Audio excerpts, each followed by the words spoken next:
Assalamualaikum warahmatullahi wabarakatuh. Perkenalkan, nama saya Salwa Salpianti dengan NIM 19210034 dari kelas A1 2019 Pendidikan Bahasa dan Sastra Indonesia. Di sini saya akan memenuhi salah satu tugas dari mata kuliah Studi Wacana Bahasa Indonesia. Sebelum dibahas lebih lanjut, tentunya kita harus memahami terlebih dahulu apa sih wacana itu.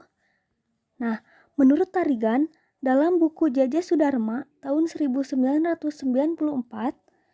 wacana adalah satuan bahasa terlengkap dan tertinggi atau terbesar di atas kalimat atau klausa dengan koherensi dan kohesi tinggi yang berkesinambungan, yang mampu mempunyai awal dan akhir yang nyata. Yang dimaksud kohesi di sini yaitu keterkaitan unsur-unsur lahiriah suatu teks, misalnya kata-kata yang dilihat atau didengar saling berkaitan dalam suatu urutan. Sedangkan koherensi adalah keterkaitan unsur-unsur dunia teks, misalnya susunan konsep atau gagasan dan berkat hubungan-hubungan yang menggarisbawahi hal tersebut. Isi teks dapat dipahami dan relevan.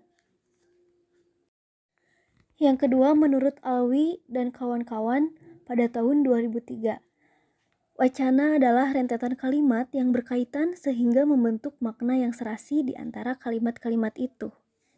Jadi, wacana merupakan rentetan dari kalimat yang berkaitan antara kalimat yang satu dengan kalimat yang lain, sehingga membentuk satu kesatuan makna yang serasi. Di sini ada dua contoh wacana. Yang pertama, wacana lisan berupa percakapan pendek. Penumpang berkata, "Pak, tolong antar saya ke pasar." Lalu tukang ojek tersebut menjawab, "Siap." Konteks percakapan tersebut berada di suatu terminal. Percakapan pendek tersebut sudah dapat dikatakan wacana karena secara struktur ungkapannya dapat diterima. Secara makna pun informasinya dapat dipahami dengan utuh. Secara kontekstual, situasi yang melingkupi ungkapan itu logis dan diterima. Artinya, di sekitar terminal terdapat pasar yang memang terjangkau oleh ojek motor. Antara penumpang dan tukang ojek pun saling memahami. Contoh yang kedua, dijual motor Vario tahun 2020. Kondisi tanpa lecet, warna hitam. Bagi yang berminat silahkan hubungi kami. Hanya toko kami yang menjual dengan harga terjangkau. Ungkapan tersebut berupa rentetan kalimat yang dapat dikatakan wacana, karena secara makna ungkapan tersebut membawa pesan yang utuh. Selanjutnya ada contoh yang tidak termasuk wacana. Yang pertama, Kota Bandung kebanjiran. Banyak orang yang pergi ke tempat wisata. Hari Senin jalan sangat macet. Manusia sering mengeluh karena lelah. Ungkapan tersebut tidak bisa dikatakan wacana karena kalimat yang satu dengan kalimat yang lainnya tidak berkaitan sehingga tidak memiliki makna yang utuh. Contoh yang kedua, Ana bertanya, "Kamu beli makan di mana?"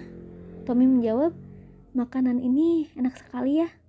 Percakapan tersebut tidak bisa dikatakan wacana karena secara kontekstual pertanyaan dan jawaban itu tidak berkaitan sehingga tidak memiliki makna yang utuh. Jadi kesimpulannya, wacana merupakan rentetan dari kalimat yang berkaitan antara kalimat yang satu dengan yang lain sehingga membentuk satu kesatuan makna yang serasi. Dan itulah contoh dari wacana dan contoh dari kalimat yang tidak termasuk wacana. Sekian dari saya, terima kasih. Wassalamualaikum warahmatullahi wabarakatuh.